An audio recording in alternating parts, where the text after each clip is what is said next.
अस्सलाम वालेकुम, welcome to educational curiosity, hope you all are doing well.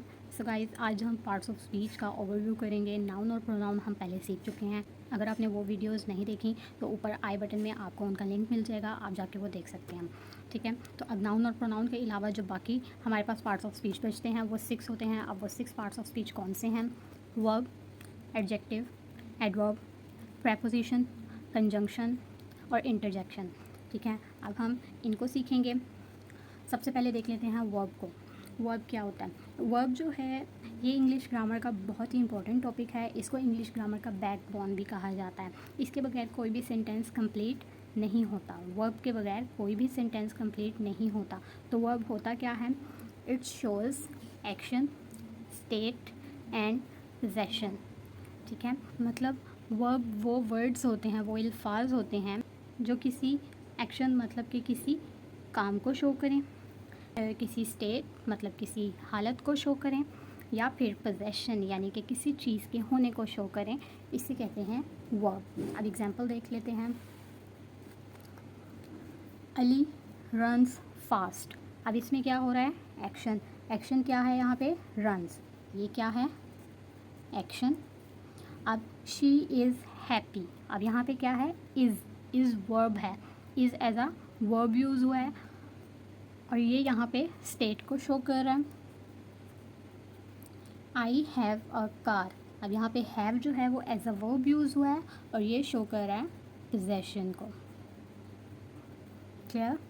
अब अगर हम इनकी ग्रुपिंग करें तो एक्शन वर्ब्स में वो सारे वर्ड्स आ जाते हैं जिनमें कोई एक्शन हो रहा होता है या कोई मूवमेंट शो हो रही होती है, जैसे वॉक, गो या फिर ईट। ठीक है, अब इनमें मूवमेंट है, इनमें कोई एक्शन है, तो इनको क्या कहेंगे? Action verbs. अब ये जो एक्शन वर्ब्स होते हैं ये एक्चुअली वही वाले वर्ड्स होते हैं जिनके हम फॉर्म्स बनाते हैं। आपने भी फॉर्म्स सुना होगा, first form, second form, third form. तो वो यही वाले वर्ब्स होते हैं जिनकी फॉर्म्स बनती हैं। अब यहाँ पे अगर हम वॉक की फॉर्म देखें तो वॉक की फॉर्म, फर्स्ट फॉर्म तो वॉक ही होगी, सेकेंड फॉर्म वॉकड और थर्ड फॉर्म भी इसकी बनेगी वॉकड। अब गो है तो इसकी सेकंड फॉर्म बनेगी वेंट और थर्ड फॉर्म इसकी बनेगी गॉन। अब ईट है, सेकंड फॉर्म इसकी बनेगी एट और थर्ड फॉर्म इसकी बन जाएगी ईटन। क्लियर? तो ये वॉक की बन गई, ये गो की बन गई और ये हो गई हैं ईट की। ठीक, तो स्टेट को देखते हैं। स्टेट में आ जाएंगे इज़, एम, आर या फिर वॉज, पर। ये वाले वर्ड्स वर्ब में स्टेट को शो करते हैं। अब पोजेशन में क्या आ जाते हैं? इसमें हम किसी चीज़ के होने को शो करते हैं, जैसे इसमें यूज़ होते हैं हैज़,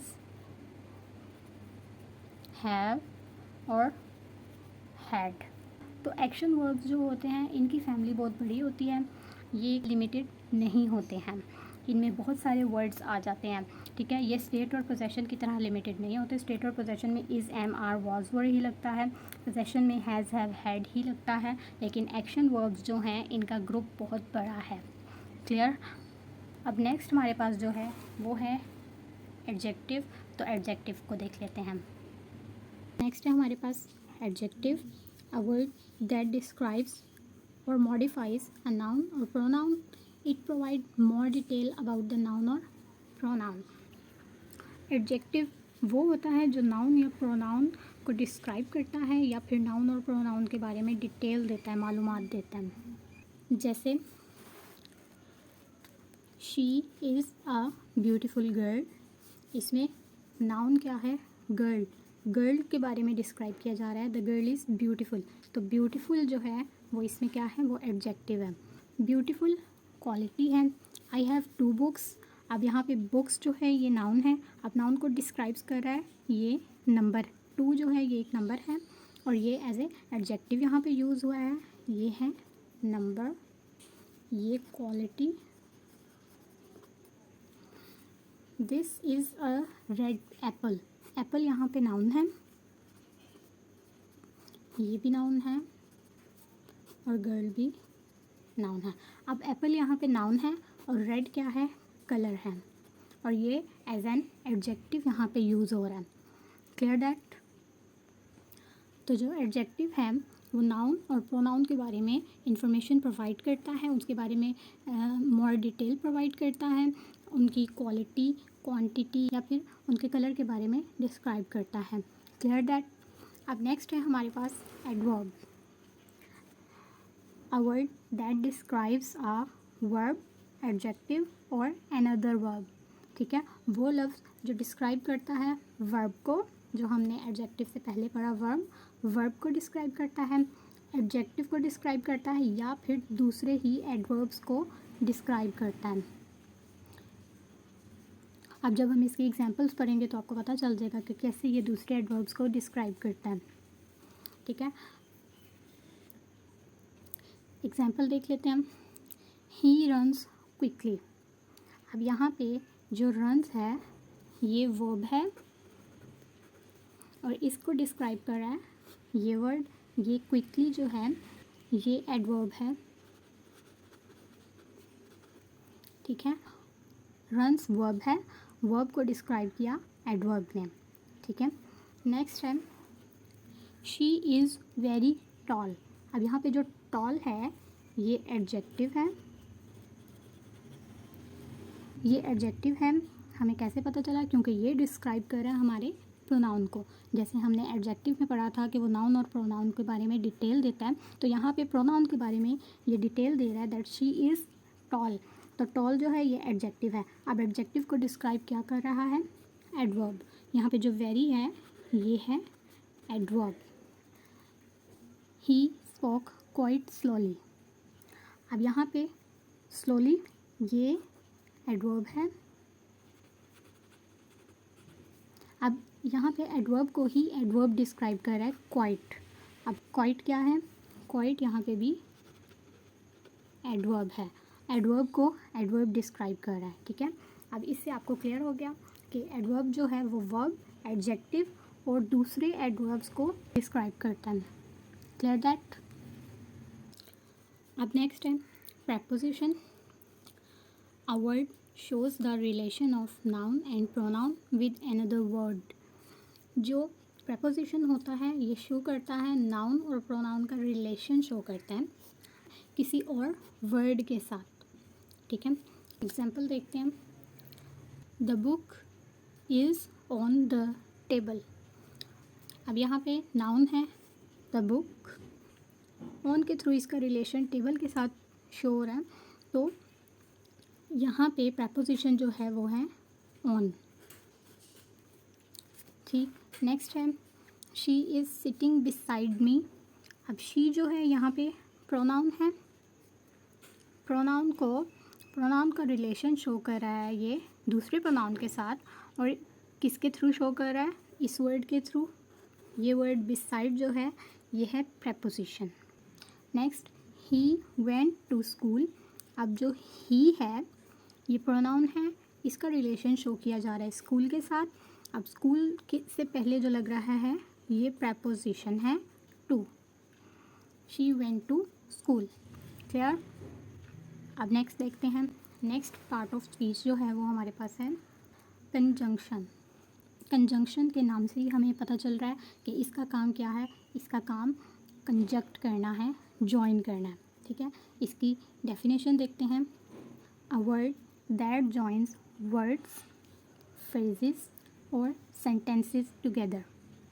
मतलब इसका काम क्या है कि ये वर्ड्स को, फ्रेजेस को या सेंटेंसेस को आपस में कंजक्ट करता है, जॉइन करता है, मतलब उनको जोड़ता है।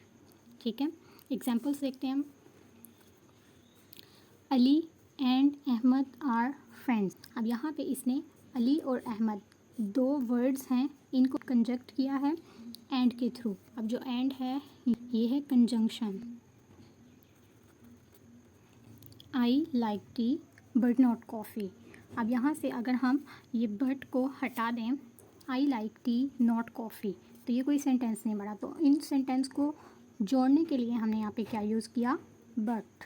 अब बट क्या है यहाँ पे, conjunction. She will come if you call her, she will come you call her.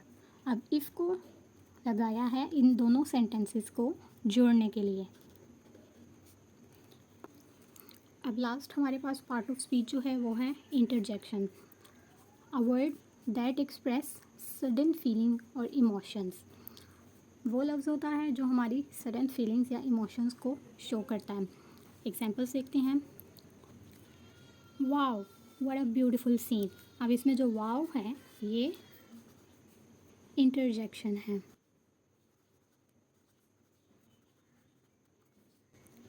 Oh I forgot my keys.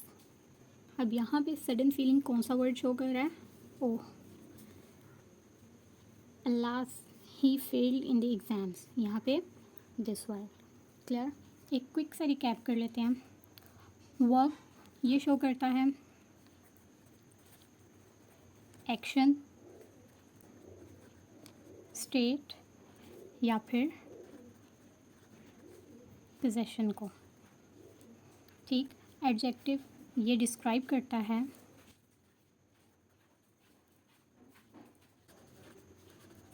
Noun या प्रोनाउन को, मतलब उनकी क्वालिटी, क्वांटिटी या फिर कलर के बारे में डिटेल देता है। नेक्स्ट है एडवर्ब, ये डिस्क्राइब करता है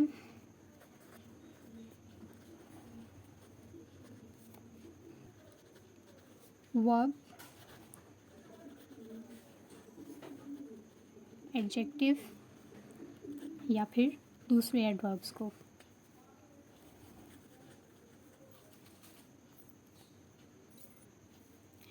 प्रेपोजिशन ये रिलेशन शो करता है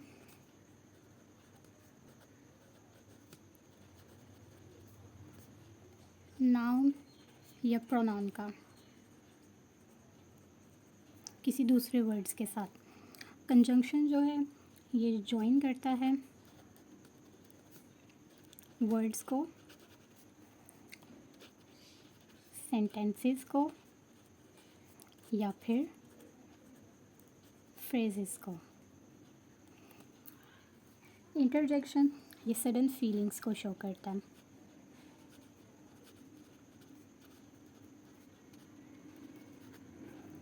क्लियर।